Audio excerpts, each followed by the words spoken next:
created by asking a series of 36 very specific personal questions in 3 sets of kind of stages. So stage 1 being easy, stage 2 being a little bit deeper, stage 3 being pretty deep and pretty personal. In the spirit of launching FSC 2.0 and our friendship circle and private group chat, I am really interested in exploring how we can create female friendships within FSC and how we can create friendships and new connections as women in our 30s. So I want to get this line right, but one of the main patterns the original study found linked to closeness between people is sustained, escalating, reciprocal, personal self-disclosure.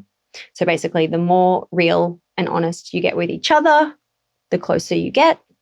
And we're not going to do this, but in the study, the 2 people who would be asking and answering the questions with each other, you then stare into each other's eyes for 4 minutes at the end, which I don't know if you've done that kind of thing, but it's really intense.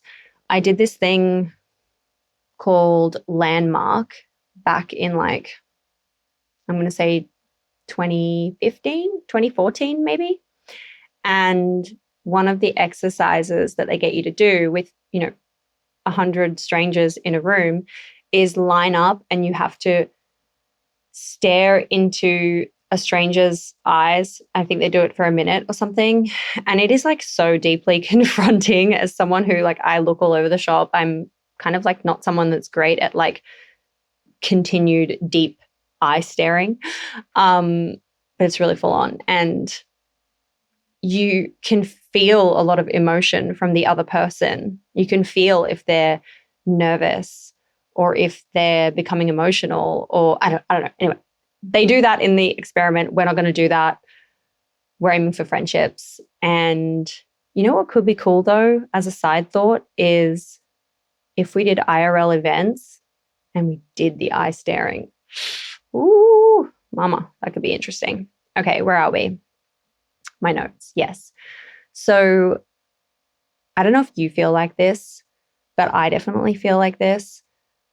As we get older, and when I compare my 20s to my 30s, friendships become harder to make. It becomes harder to find people who have, similar spirit or shared interests or kind of the time overlap. We're so busy. Everyone has so many commitments and family and friends and the gym and, all these things going on that it can be kind of tricky to go out and meet new people and create friendships because there's often, work, networking events, or there's fitness type clubs, but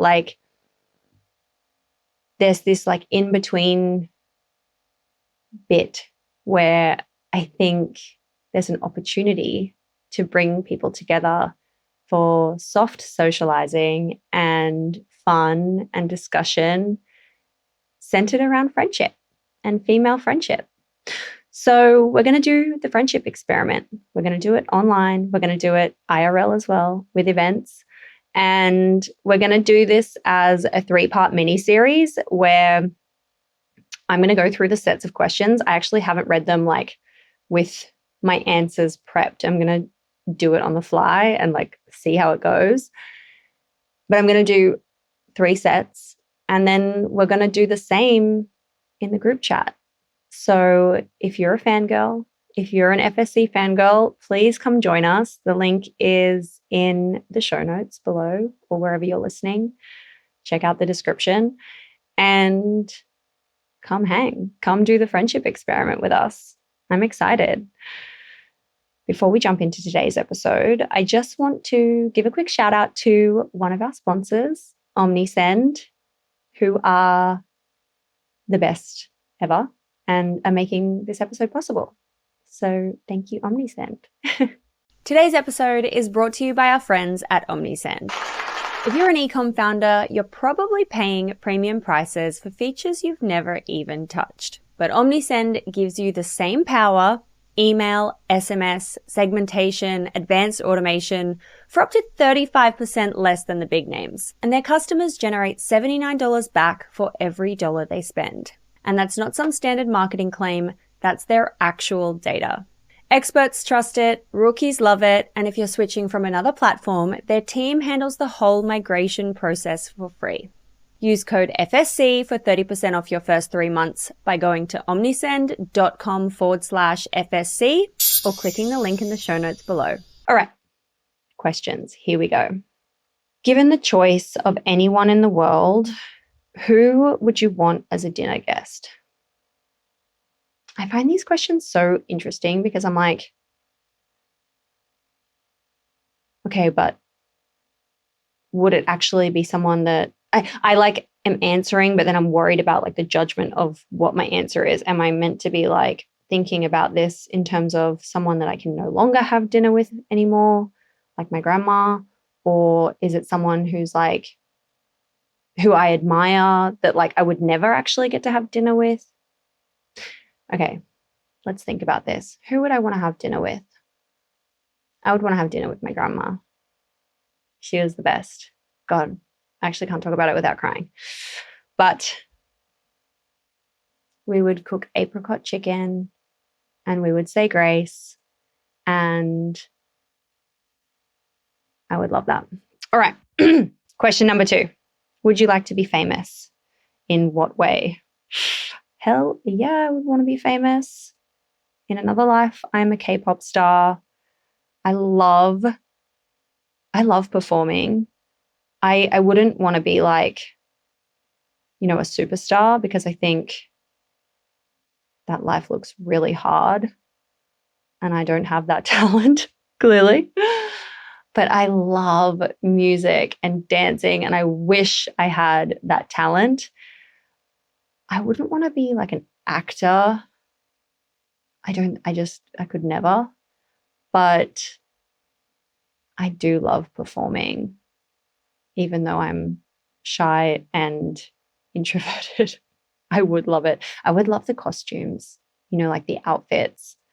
I really just, when I look at chicks who are so cool dancing around the stage in their rhinestone outfits and cool makeup, I'm like, that looks so much fun.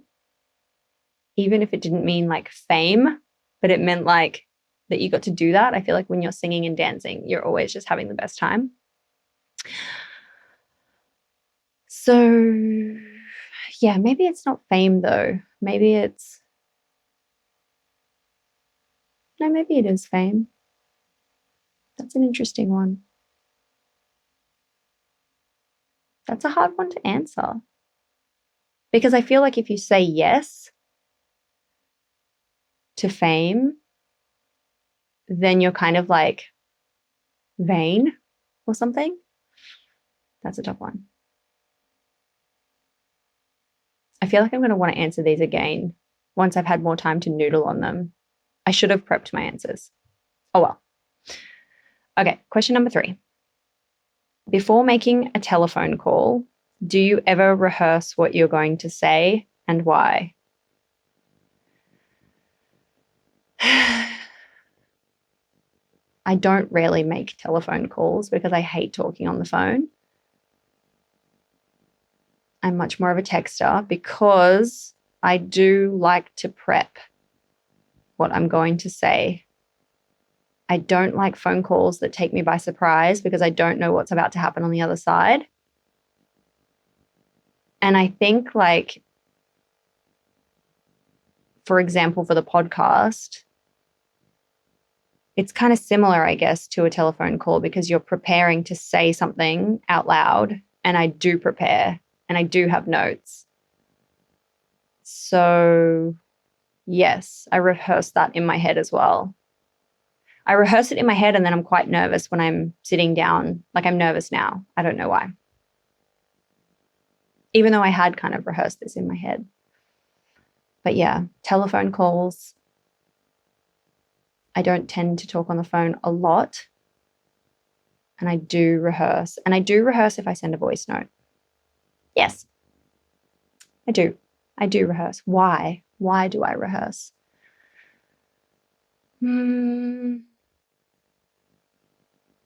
Gosh, it's tough trying to think of these on the spot. I rehearse because I think I have like a disconnect between my like inner self dialogue and my outer self dialogue and the two different types of conversations I have. So I kind of like to be very prepared to try and like line them up. And also because I'm prone to a tangent and rambling and I can forget where I'm going with the conversation or where I started, I do need a little bit of rehearsal. I'm just not good at winging it, basically. Question number 4. What would constitute a perfect day for you? I know the perfect day for me because my husband and I have worked really hard to make the average Tuesday the best day. And that obviously involved moving back to Australia. But the perfect day for me is like I wake up, I don't have anything immediately in the diary. I'm able to kind of just cruise into my morning vibe. I love being comfy in bed. We bring in Sweetie, our little dog. We're just like snuggling her. We're cuddling each other. It's a slow morning. It's a slow wake up.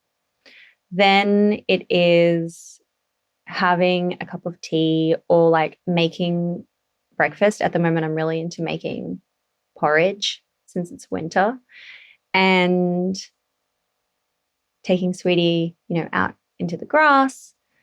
Kind of, again, like slow morning, not rushed, letting my brain warm up, not looking at my phone.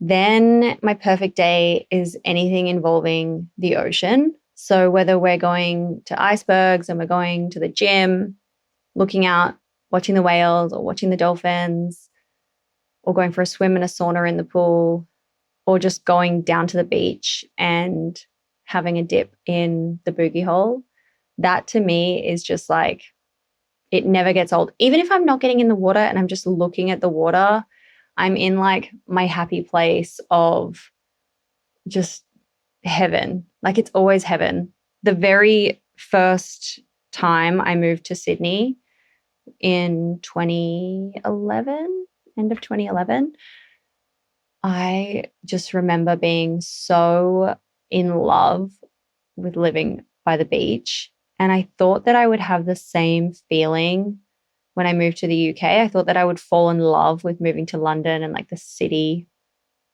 vibe. And it couldn't be further from the reality of what happened. And moving back to Sydney at the end of 2022, I fell back into that like just bliss bubble of being able to be like near the water and near nature every single day. So that is part of the perfect day, is seeing the ocean, being in the ocean ideally. Sometimes like during summer, I'm in there twice a day. That is the perfect day. What else is a perfect day? Reading.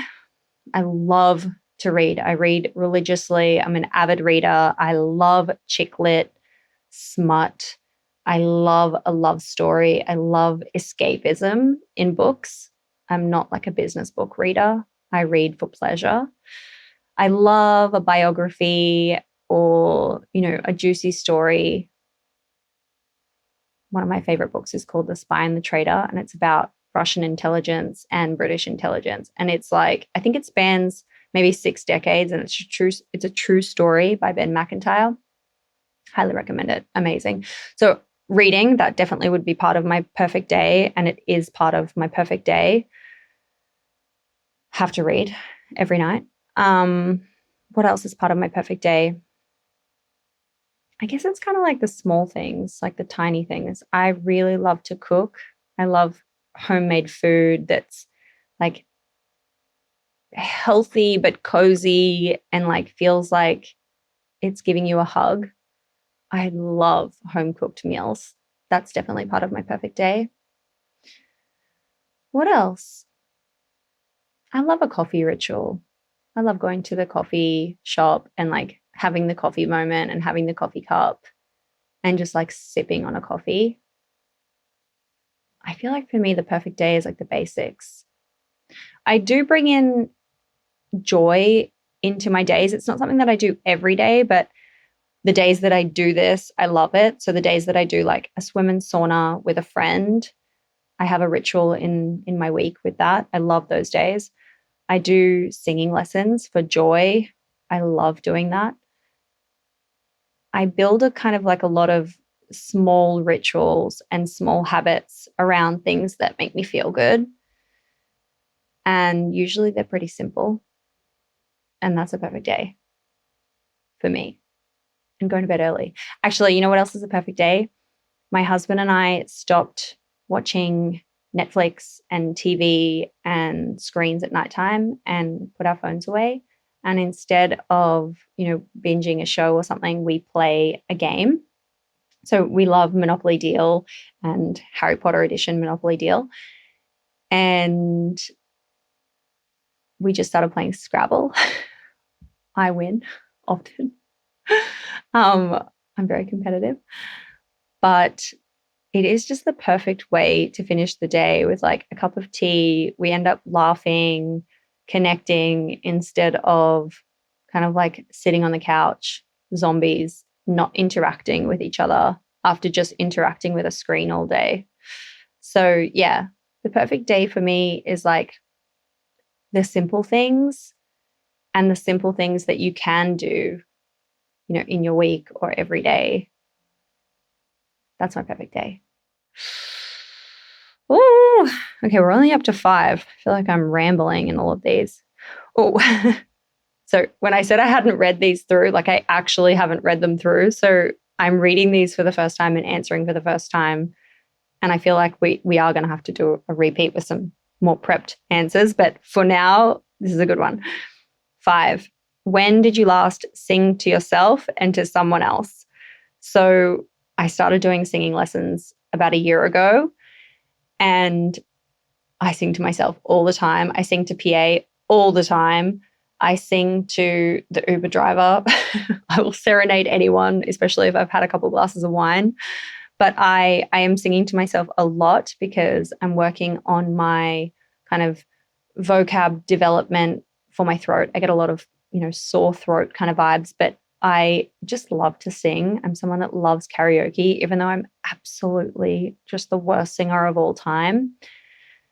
But I have these exercises that my singing coach gives me, and I do them.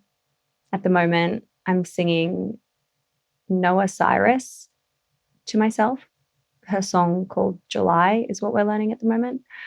And I highly recommend it, singing to yourself. PA doesn't sing out loud. He's not like we've gotten him to sing a couple of times just to me, but it's few and far between. I love it when he does, though. 6. If you were able to live to the age of 90 and retain either the mind or body of a 30-year-old for the last 60 years of your life, which would you want? Ooh, that is such a tough one. My grandpa's 91 at the moment, and I feel like his mind is just like sharper than ever. He can tell me stories from when he was 6 years old, which I love. Stories just, make the world brighter. Stories shape everything. The stories we tell ourselves, the stories we tell the world, people around us, community. Stories are so important. So memory, I think, is important, and language is important, and words are important. He physically, I'm trying to compare like where he is to then get to my own answer. He is moving slower now at 91. He had a fall about a year ago, which has made things more tricky. Would I prefer mind or body? I think I would prefer mind. I spent a lot of time thinking, and oh gosh, for the last 60 years of my life. Well, I guess I'm in the last 60 years of my life, which is depressing. to think about. I think mind. I think this is one I'm going to have to circle back to. I want to think about this more deeply. Because if you have a young spirit, actually I've asked my grandpa and my mother-in-law and, my family how old they feel. And oftentimes everyone, like the pattern is that everyone feels younger than they are like in their body. But the pattern is actually like kind of 20 years-ish younger, if not more. So, my mum, she still feels like she's in her 30s. My mother-in-law feels like she's in her 50s. My grandpa just feels that he is a younger man in spirit. And I actually also feel like I'm probably still mentally in my 20s. Like I still feel like I'm in my 20s because that's my spirit. So maybe, I think I would choose mind. That's a tough one. 7. Ooh, Jesus, this is morbid. Do you have a secret hunch about how you will die? I have never thought about that.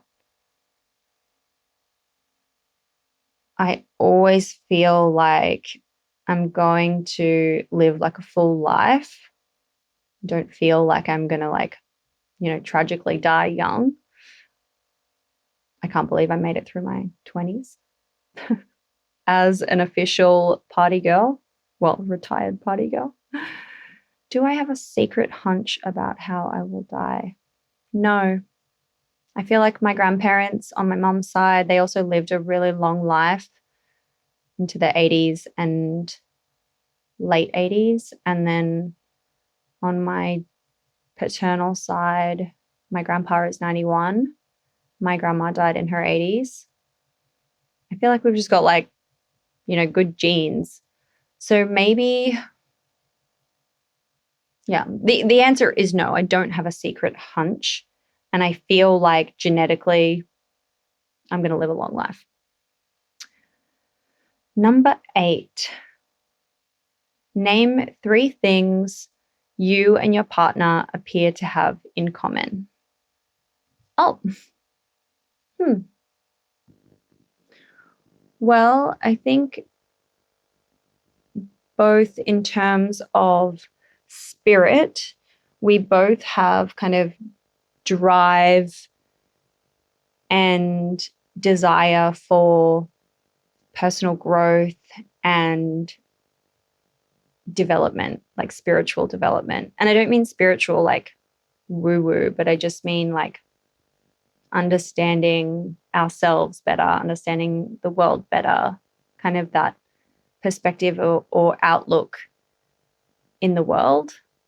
I think we also have in common that we're both lifelong learners. We're people who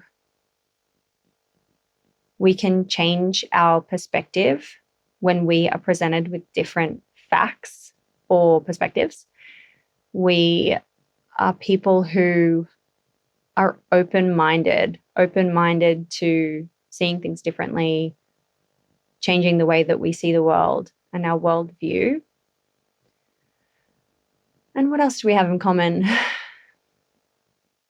Epicureans. Eat well, drink well. And we both like to read. We both read a lot. Which is new, by the way. I didn't read when I was little. He, I think, only read his first book like in 2021 or 2022. No, maybe 2021. And then became obsessed. And I think I became more obsessed with reading when I discovered what I liked about reading, when I understood myself better, and when I learned how great Kindle is, to be honest. 9. Okay, we're nearly finished the first set. This is deep. For stage 1, I'm kind of nervous for stage 2, and I'm not going to pre-look at them before we do stage 2. So who knows where we're going to go then. Question number 9. For what in your life do you feel most grateful? Oh my God. Is it lame to say my dog, Sweetie? I am so grateful for my dog. My husband and I talk about it every single day, like without fail, every single day. Sweetie is like the little love of my life. She changed my life. She makes my life so great. She is just such an uncomplicated love.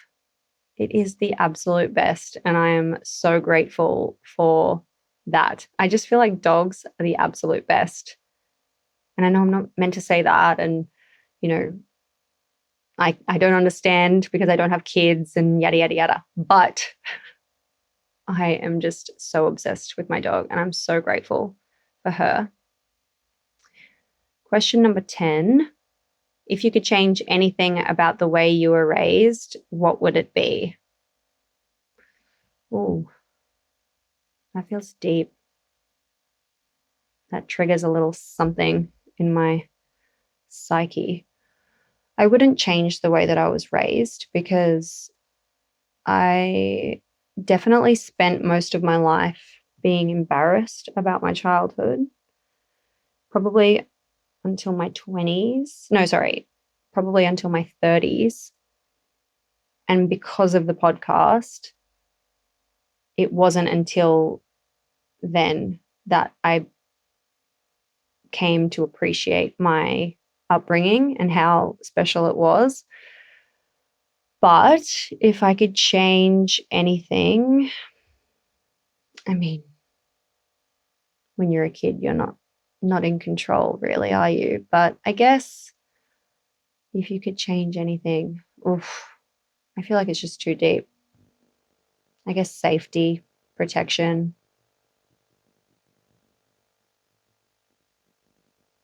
I'm not going to elaborate. That's it. That's it. That's what I would change. 11. Oh my goodness. Okay, well, this one I forgot to tweak. Well, obviously because I didn't read it. But the question is, take 4 minutes and tell your partner your life story in as much detail as possible. I'm going to set a timer. We're going to do this in 4 minutes. And obviously I'm not telling my partner, I'm telling you, my new friend. Let's see. 4 minutes. Okay. All right. If I've got 4 minutes, I'm going to break it up into sections of like stage, and I'm going to do it in 4 stages. So early childhood life, I grew up being raised by a single mum and being her only daughter.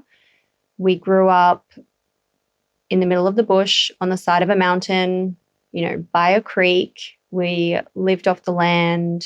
We ate our own veggies. We killed our own chickens. I'm still very scarred by a memory of plucking the feathers out of the chickens. But we had like a really beautiful, free, playful life. There was lots of freedom and independence and imagination, I guess. I was never bored. I was always, off somewhere with my dog, Blue Boy, and probably naked with no shoes on, walking up the river or the creek rather. So that was my early childhood life. Then I would say, that kind of beginning to my world was also, that's the good side of it. There's also a dark side of it.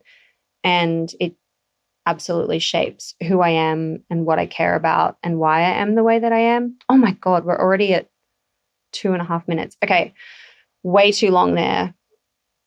The next phase of my life, I'm going to do it in 3 phases. The next phase of my life is kind of like moving so that I could be more socialized with more kids, and then going to boarding school, I guess you would say. So kind of the rest of my schooling years, which I would sum up as such a roller coaster. Going to boarding school in grade 11 and 12 quite literally changed my life and the direction of my life. I don't think I would have finished school if I hadn't gone to boarding school, I was such a wild child and such a handful for my mum.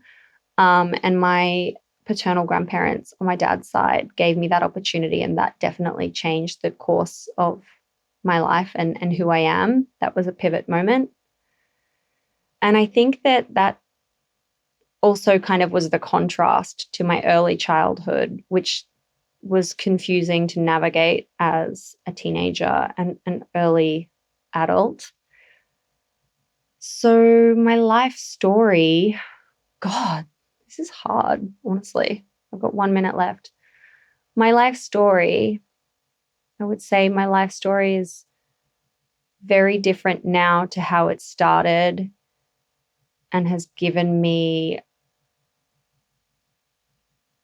a varied worldview on how the world operates for women, the power of money and education, and God, I don't even know where to go with this. This is tricky. Life story.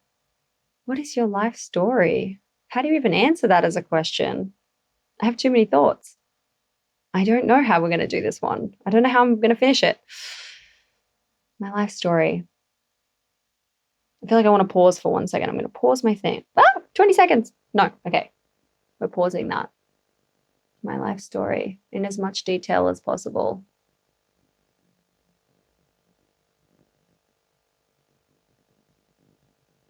Okay, I'm going again. I feel like, I don't even know how to finish the life story. I'm going to have to circle back to that. 4 minutes to tell your partner your whole life story, or my new friends. My whole life story is very short and it's making me nervous, and that's a circle back moment. Oh, that's my alarm. That's the 4 minutes. Oh gosh, okay. Question number 12. I feel like this has been deeper than I expected. If you could wake up tomorrow having gained any one quality or ability, what would it be? Singing, for sure. I wish I had the voice of an angel. I absolutely don't. I know that I will not, even with practice, but that's okay. But I wish that I could sing. I wish I had like natural talent that was like the natural talent that I admire in other people, and singing and dancing is definitely that. Oh my gosh. Okay, that's the 12 questions. That was surprisingly difficult. I don't even know how I feel. I've got to process what just happened here and what I've said, and make sure that this episode still goes live. If you want to be part of the friendship experiment, click the link in the show notes below.